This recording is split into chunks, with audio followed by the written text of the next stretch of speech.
కరీంనగర్లో పేదల భూములు కబ్జా చేసిన వారిని జైలుకు పంపింది నేనేనని కేంద్ర మంత్రి బండి సంజయ్ పేర్కొన్నారు.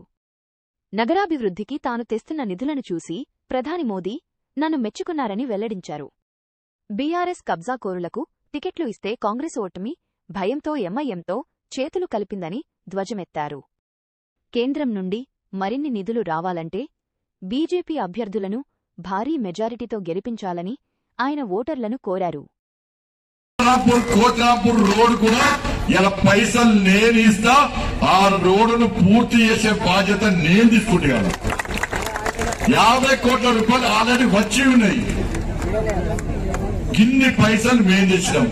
ఇలా బీఆర్ఎస్ కూడా గెలిపిస్తే ఏం చేసింది, ఇక్కడ కార్పొరేట్ అన్నాడు బీజేపీ కష్టపడి పోయినసారి మీ అందరికి దండం పెట్టి గెలిపించాక ఇక్కడ కార్పొరేట్ చేసి ఆ పేరు చెప్తారు అక్కడ గెలిపిస్తారు. ఇలా పైసలు మనం తీసుకొస్తే ఆయన ఏ చెప్పనేది కబ్జాలు.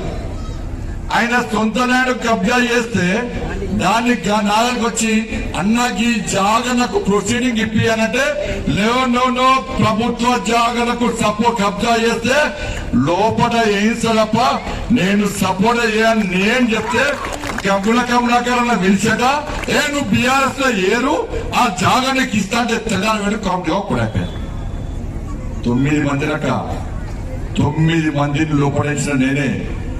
పేదల జాగాలు కబ్జా చేస్తున్నాను, ప్రభుత్వ జాగాలు కబ్జా చేస్తున్నాను. ఇదే బీఆర్ఎస్ పార్టీ కార్పొరేటర్లను 9 మందిని లోపడేసి ఒక్కొక్కరిని 6 నెలలు చేసాక నేనేసాక పేదలు జోడికంటే ఇష్టపట్టు లేదాక ఈయన కూడా జైలుకి పోతుండే మా శంకరన్న ఫోన్ చేసి తమ్మి మావుడే ఇష్టపట్టు తమ్మి అంటే నేను ఇష్టపట్టాక మానవతతో ఇష్టపడ్డా. కానీ మానవతో నేను మానవ మృగాలు ఇవ్వాలని మళ్ళీ పోటీ చేస్తానంటే మీ జాగాలు కబ్జా గ్యారెంటీ ఉందా?